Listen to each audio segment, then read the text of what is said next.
दुरिया पलाए कमदे हाथ जोड़े सकीना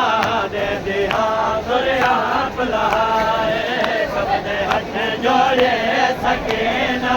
दे दिया दुरिया पलाए कमदे हाथ जोड़े सकीना दे दिया दुरिया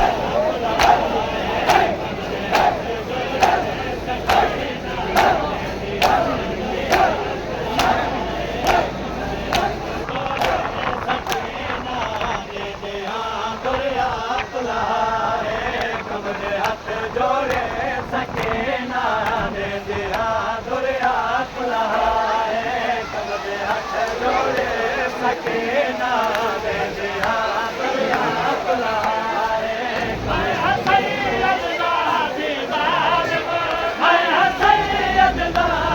दाद में खुद का कार बेशरम आया है कमदे हाथ जोड़े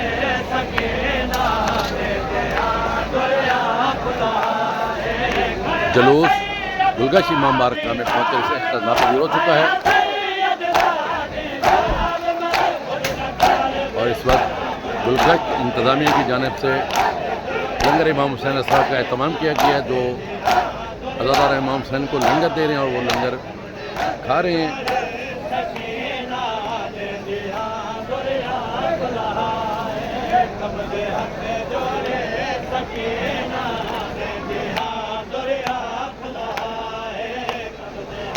जोड़े